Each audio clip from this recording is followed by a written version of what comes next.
Hi, welcome to another episode of Cone's Kitchen. We're here in the house of Casa David in Granada, Nicaragua, and we're here to show you a couple of different things. Now, some of you know with my job, I'm working with agriculture, and some of those products include yucca, jamaica, and tamarind. Well, jamaica is also known as hibiscus flower in the United States. So what we've done is we've boiled up some water right here. We're going to take a couple of glasses, 3 as a matter of fact. We're going to test 3 samples of the hibiscus flower and find out what the difference is. Because to be honest, I'm not quite sure. So our samples are a sample from Walmart.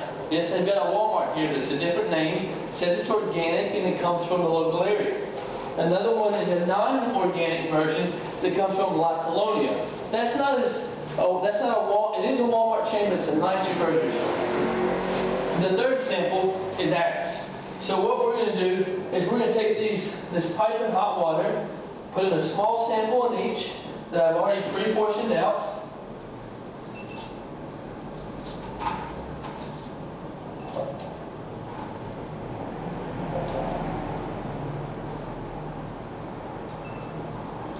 And we're going to see what that does.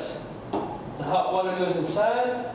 Now remember, that one is Colonia, this one is us,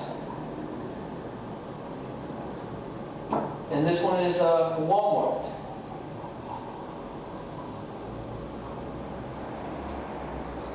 So I think the proper way to do this is to probably boil them first. But we're going to try it this way. And as I let that water sit, I'm going to take you guys over here to the stove real quick. We've got something special today. Now, you wouldn't believe it, but the bread here in Nicaragua is good if you buy it from the French bread man. We managed to find them on the side of the road. I took them back to his house and got a lovely loaf of cocoa bread. So it's got coconut mixed in. What we'll do is we'll split it in half, put half in the freezer, and the other half is good for 3 days. We also, on Mondays, he makes a phenomenal pizza.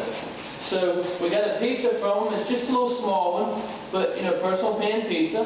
It's got all the toppings that you'd expect a Frenchman to put on a pizza. We're going to stick that oven at about 180 degrees for about 5 minutes, let it get nice and warm, and then we'll see what that tastes like. And then lastly, we have a dessert.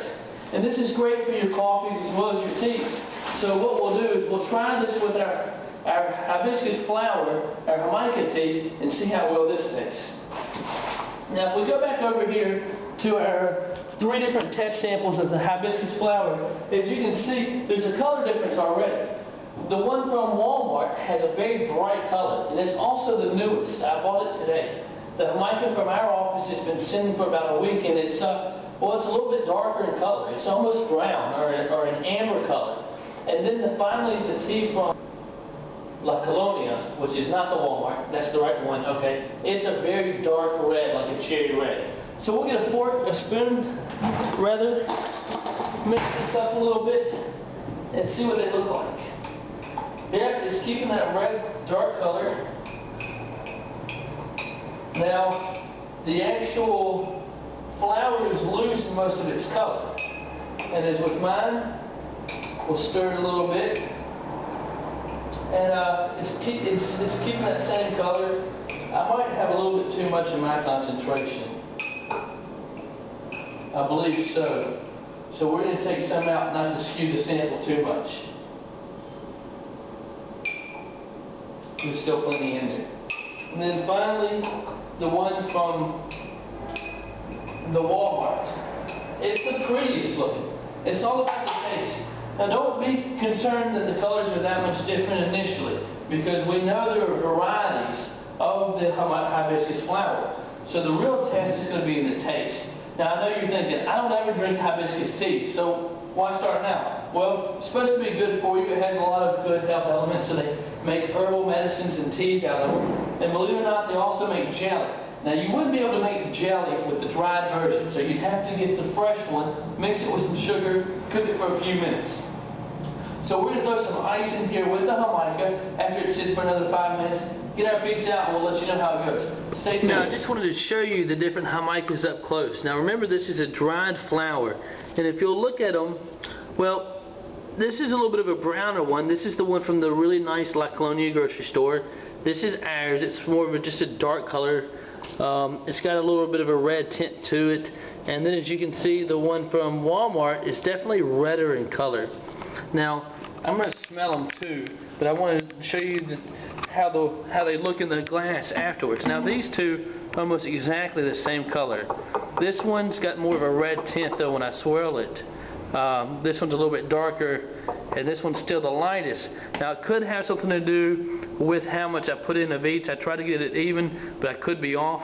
But you can clearly tell that each one has a little bit different color, especially this one from the other two.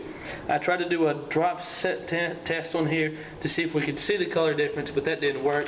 So let's set it down and actually give it a shot to see which one smells better. It smells more like a good strong hibiscus. That one's really strong. I like that. Now I thought I smelled good, but after smelling it this time, I can't smell it.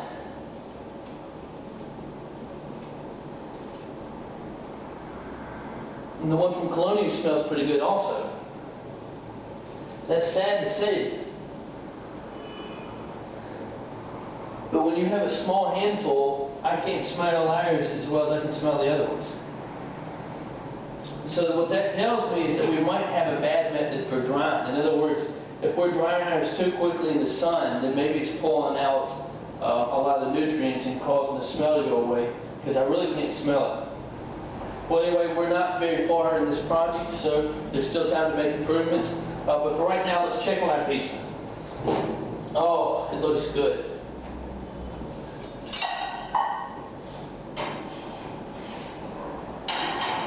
Wonderful. That's exactly what we wanted.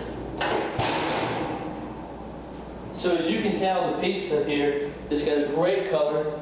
It has definitely got some garlic, some rosemary, some tomatoes, chives, a little bit of everything, green peppers. We're going to take a bite and see what it tastes like. And now we'll put a little bit of the ice in our hibiscus tea, and we'll try that as well.